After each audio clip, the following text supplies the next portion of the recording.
If you don't know the nature of human beings, you have no business with relationship. You have no business with marriage. In fact, marriage is not your mate.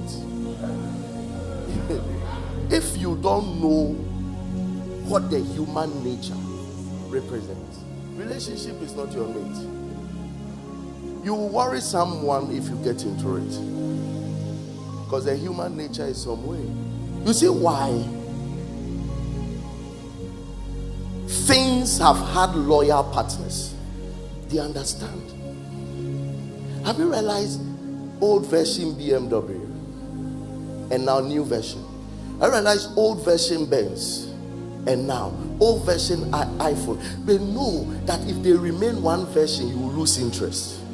So they must update themselves to sustain your interest. That's what happens. They understand the system that a human being will not like one thing. Your husband won't like you forever. Your wife won't like you forever. Understand it. Over time, your effort will sustain their liking. If you don't know, that is why you must upgrade and step into higher versions of yourself. Otherwise, you are in trouble. What's the P name for God? Why not know Pam? Why pay? You know, I don't know me.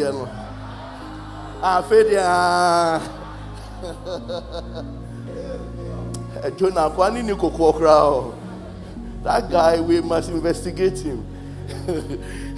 God says, doest thou well to be angry for a God? He said, I do well to even to die for the God. Even if I die for this God, I've done well. Not to talk of to be angry with it. Jonah hated 120,000 people, but loved a God. Have you realized how God is so much interested in human beings and literally commands human beings to love one another than any other thing? Because it is easy to fall in love with things and not a human.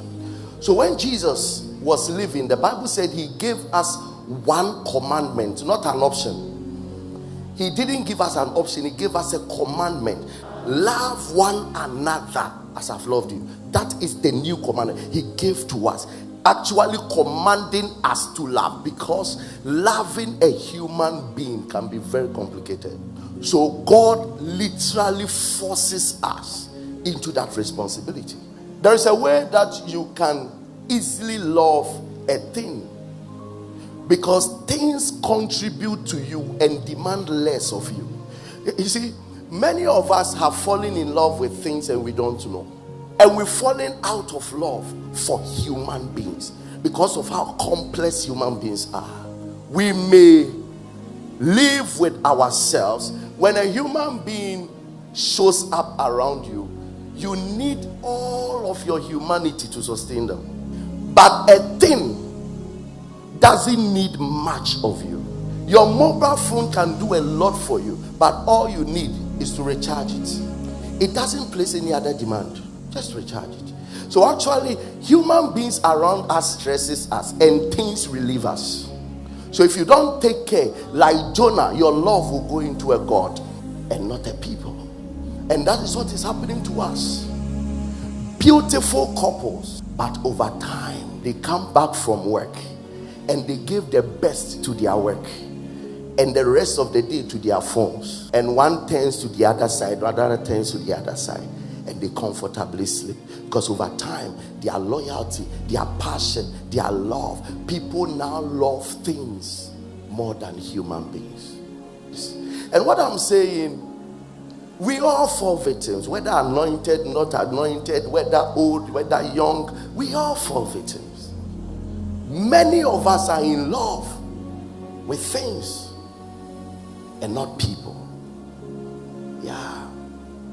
We love our cars, we love our work, we love everything apart from the human beings around us. A human being won't like you forever. So that thing you call a life partner is not meant to be a life partner. We were not made to like forever. We were not made to enjoy one thing forever. So we make effort to keep a human being around. It's not automatic that the person who is standing with you will stand with you forever. At a point in time, listen to me, their emotions will let them stay with you for a while, but after that, their emotions will no more sustain their presence with you. Your effort will have to sustain it. So there is nothing like this is a life partner. No, over time, if your efforts don't come to play, you will lose that person.